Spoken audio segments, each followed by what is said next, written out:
네, K리그를 조금 더 흥미롭게 즐기기 위해서는 여러분들도 좋아하는 팀을 하나 만들어 보시는 건 어떨까요? 네. 이번에는 SNS와 다음 홈페이지를 통해서 알아본 질문에 대해서 나눠보겠습니다. 네, 먼저 첫 번째 질문부터 뜯어보겠습니다. 네, 뜯기가 쉽지 않네요. 네. 전북을 막을 팀은 있을까요? 네, 한준희 의원님. 아무래도 전북과 가장 가까이에 위치해 있는 포항이 될 것 같습니다. 다른 팀들에 비해서는 아무래도 순위가 높기 때문에 당연히 소모가 적을 것입니다. 체력을 좀 체력이라든가 경고 누적이라든가 이런 소모가 가장 적을 수 있는 것이 포항이고, 그것을 떠나서 이제 상성적으로 봤을 때 포항이 전북에게 충분히 잘할 수 있는 여지가 제가 있다고 생각하는 이유는 아사모아 선수의 빠른 드리블을 통한 역습이 있습니다.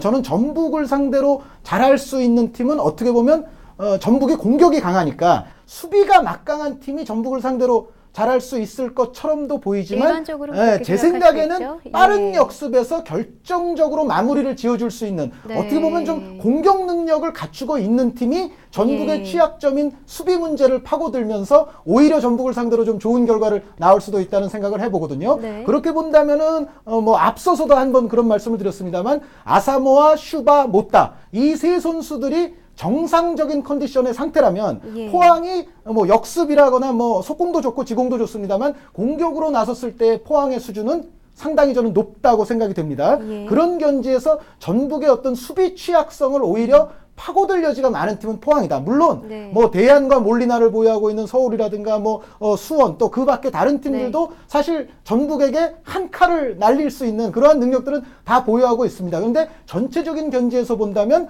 좀 기다리고 있다는 약간의 또 유리함에다가 어떤 공격진의 수준 이러한 것을 종합적인 수준을 봤을 때는 포항이 전북에게는 가장 좀 괴로운 팀이 될 수도 있다라는 생각을 해봅니다. 네, 실제로 전북이 이번 시즌도 그렇고 또 AFC 경기에서도 그렇고 사실 역습으로 좀 경기를 다 잡은 경기를 내준 경기가 꽤 있었죠. 자, 다음 질문 넘어가 보도록 하겠습니다. 이동국 선수 챔피언 결정전에서의 플레이, 챔피언 결정전 지금 이동국 선수가 좀 컨디션이 좋지 않은 상황인데요.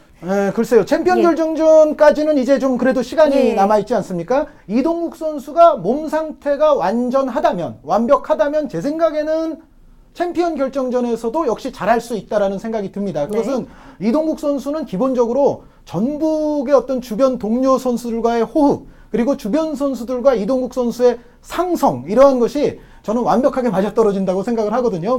대표팀에 들어갔을 때는 여러 가지 논란거리도 낳곤 합니다만 적어도 전북에서 뛸 때만큼은 예를 들어 측면에서 위력적인 돌파를 해주면서 크로스까지도 공급해 줄 수 있는 에닝요 선수, 그리고 중앙에서 어떤 발재간을 통해서 상대 수비를 흔들어주면서 이동국 선수와 근접한 위치에서 원투 패스를 주고받을 수 있는 루이스 선수, 전반적으로 에닝요, 루이스 그리고 혹은 서정진, 김동찬 선수까지도 이동국 선수와의 어떤 이동국 선수 주변에서 돌아가는 이 플레이의 호흡, 그리고 전체적인 선수들 간의 상성이 워낙에 좋습니다. 그러니까 이동국 선수 정말 전북의 이동국이라고 해도 과언이 아닐 텐데 제 생각에는 이동국 선수가 완벽한 몸 상태만 갖추고 있다면 전체적으로 지금까지 맞춰왔던 호흡이라든가 주변 동료들과의 그렇게 잘 맞아떨어지는 어떤 스타일, 이러한 것을 봤을 때는 제 생각에는 챔피언 결정전에서도 충분히 잘할 수 있다. 다만 이동국 선수가 이제 AFC 챔피언스리그 우승을 아쉽게 놓치면서 본인의 활약이 좀 미진했다는 어떤 심리적인 부담을 좀 가질 수가 있는데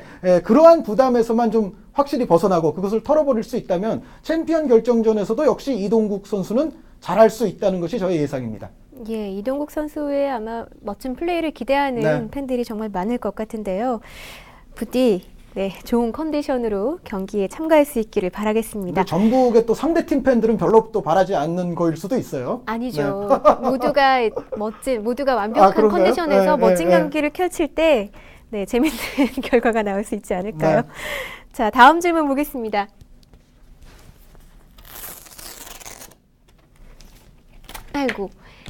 AFC 챔피언스리그 진출권은 누구에게 주어지나요? 이것은 이제 정규리그 1위를 차지한 전북, 2위를 차지한 포항, 그리고 FA컵 우승을 차지한 성남까지가 이미 결정이 세 장이 결정이 돼 있죠. 그리고 나머지 한 자리가 이제 3, 4, 5, 6위의 네. 투쟁 속에서 1등을 차지한 팀이 되겠는데, 그러니까 준 플레이오프의 승자라고 하면 될 것 같습니다. 네. 준 플레이오프에서 이겨서 플레이오프에 진출해서 이제 포항과 만나게 되는 바로 그 팀까지 해서 AFC 챔피언스 리그 진출권이 주어지겠습니다. 아무래도 많은 분들께서 정규리그에서 그러니까 플레이오프 이전에 3위 팀이 갖는 게 아닌가 그런 생각을 하셔서 이런 질문을 하시는 것 같아요. 예, 헷갈리기가 쉽죠. 그 정규리그 좀 3위 팀은 복잡합니다. 서울이죠. 예, 하지만 서울입니다. 아직까지 알수 서울에게는 없습니다. 티켓이 예. 주어지지 않았습니다. 네. 네, 그럼 다음 질문 보겠습니다. 자, 아까도 좀 얘기가 나왔었는데요. 대한 선수의 부진은 추위 때문이다. 네.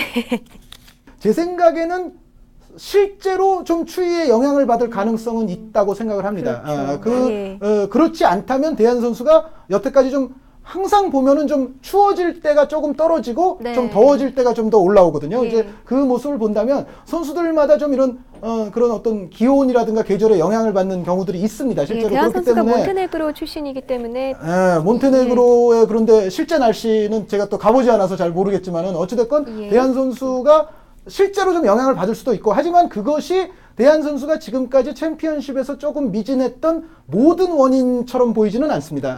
그러니까 다른 원인들을 좀 말씀을 드리자면 아무래도 이 챔피언십 경기는 정규리그 뭐 한 경기 한 경기 중요하지 않은 경기는 없겠습니다만 그렇다 하더라도 챔피언십 경기야말로 정말 이 경기의 밀도가 높지 않습니까? 모든 팀들이 서울을 상대하는 모든 팀들은 결국 대한 선수에 대한 어떤 수비 집중력 이것이 네. 평상시의 정규리그 경기들보다도 월등히 높은 집중력으로 들어온다고 볼 수가 있거든요. 결국은 그러한 상황에서 대한 선수가 좀 정규리그 때보다는 조금 고생을 해왔다 이러한 생각이 네. 또 들어가고 또 하나는 대한 선수의 좀 심리적인 면에도 약간은 그 영향이 있을 수가 있습니다. 대한 선수가 지금까지 어떤 챔피언십이라든가 좀 큰 경기 이런 데서 잘했던 경기도 물론 있습니다만 좀 평소에 하던 거에 비해서는 못했던 사례들이 좀 더 많기 때문에 대한 선수 자신이 사실은 심리적으로 그러한 기억들을 좀 염두에 두고 있을 수가 있습니다. 그러면서 어떻게 보면 대한 선수가 그러니까 자신과의 싸움에서 조금 이길 필요가 있겠고 그리고 대한 선수에게 어차피 수비는 좀 집중력을 그쪽으로 가져가게 되어 있는데 그것을 좀 분산을 해주려면 역시 서울의 주변 동료 선수들이 그렇죠. 대한 선수가 좀 공격을 하기에 좀 편안한 상황을 좀 만들어주는 것 이것도 저는 앞으로 서울에게는 조금 중요하리라고 생각을 합니다. 그러니까 계절도 영향이 충분히 있을 수가 있고 심리 그리고 상대팀의 어떤 집중도 높은 수비 이러한 모든 것이 복합이 되면서 대한 선수가 좀 평소보다는 약간 떨어지지 않는가라는 생각을 해보겠는데 과연 이번에는 몬테네그로 그 원정에 좀 피로까지 있을 텐데 어떻게 할지 이것이 아주 관심사 중에 관심사라고 볼 수가 있겠습니다. 사실 그런데 이번에는 또 워낙 몰리나라는 또 걸출한 선수가 있지 않습니까? 그리고 그래서 서울의 희망은 예. 또 하대성 선수입니다. 그렇죠. 네, 네, 그렇기 네. 때문에 골 결정력을 가진 선수들이 대한 외에도 있기 때문에 아무래도 대한에 대한 견제가 조금은 예전에 비해서는 줄어들지 않을까 뭐 그런 생각도 드는데 네, 서울이 바라는 바일 겁니다. 네. 네. 그럼 다음 질문 살펴보겠습니다. 네, 전북의 수식어는 닭공 축구인데 네. 그럼 다른 팀은 별명이 없나요? 이 닭공이라는 말 자체의 기원은 이 최강희 감독의 이제 그 기원을 찾아야 되는데 네. 최강희 감독이 공식 석상에서 닭공이라는 표현을 직접 썼습니다. 네, 네. 그러면서 전북의 저 공격적인 플레이 스타일과 이 감독이 직접 썼던 그 표현이 정말 기가 막히게 잘 맞아 떨어지면서 이것이 아주 공식적인 표현처럼 굳어버렸는데 그 전북처럼 이제 다른 팀들이 그것을 갖기 위해서는 결국 어떤 플레이 스타일의 어떤 특성이 좀 있어야 될 것이고 그 특성을 한두 마디로 좀 요약할 수 있는 아주 잘 표현할 수 있는 그러한 단어를 감독이든 선수이든 아니면 서포터이든 누군가가 좀 공식적으로 한번 터뜨려 줘야 되는데 사실은 이것은 이러한 것이 생길 경우에는 어떤 K리그의 어떤 흥행이라든가 브랜드 그렇죠. 어떤 재고 이러한 면에서 상당히 저도 좋을 것 같다는 생각이 들기 때문에 다른 팀들도 좀 플레이 스타일의 어떤 특성화를 시키고 그것에 걸맞은 표현을 조금 만들어냈으면 그리고 그것을 좀 공식화 시켰으면 하는 바람을 저도 갖고 있습니다. 혹시 한 의원님께서 지금 좀 별명을 지어줄 만한 발명은 구단이 아니고요. 없을까요? 네. 제가 일부 K리그 네. 어떤 커뮤니티나 이런 데서 본 것은 있습니다. 아, 뭐 어떤 게 있나요? 울산의 예. 축구를 철퇴 축구라고 하는 거를 제가 본 적이 있어요. 울산이 최소 실점 팀이기 때문에 철퇴 하는 축구의 얘기인가요? 의미는 예. 이 철퇴가 이렇게 좀 느리지 않습니까? 한번 뒤로 이렇게 했다가 한 번 치면은 그런데 위력이 크잖아요. 네.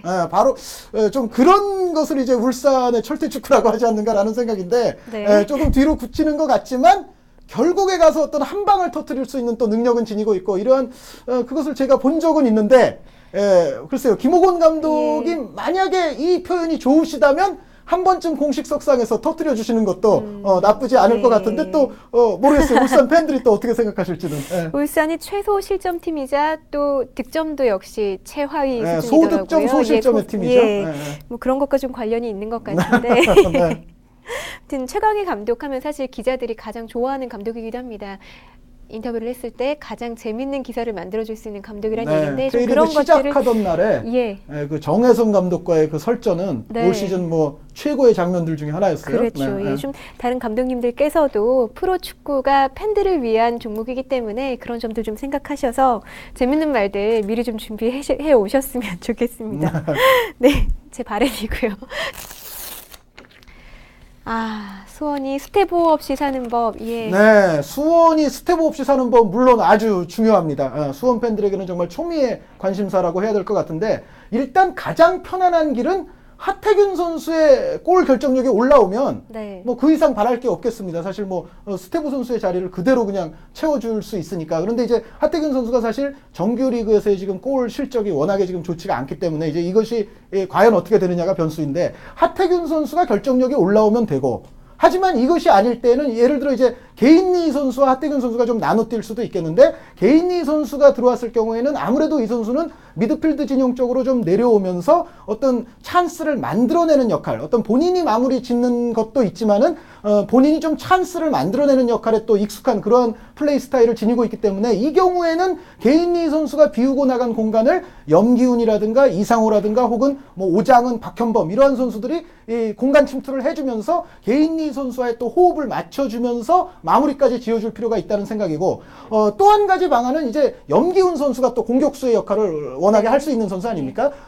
근데 염기훈 선수가 그런데 공격수의 역할을 하는 경우라 하더라도 염기훈 선수는 측면 공간으로 돌아나가는 플레이를 좀 많이 펼쳐줄 겁니다. 그러면은 그것은 이제 아까 개인리 선수 말씀드렸을 때와 좀 비슷해지는데 결국은 염기훈 선수가 비우고 나간 공간을 다른 동료 선수들이 여하이 효율적으로 침투를 하면서 이제 결정을 지어줘야 되는 결국 수원의 스텝 없이 사는 법은 하태균 선수가 해주거나 혹은 개인리라든가 염기훈 선수를 공격의 어떤 선봉에 내세웠을 때는 주변 동료들과의 어떤 유기적인 공간 침투, 유기적인 어떤 공간 체인지 이러한 것을 통해서 결정까지 지어줘야 되는 그러한 과제를 지금 수원이 안고 있는 것 같습니다.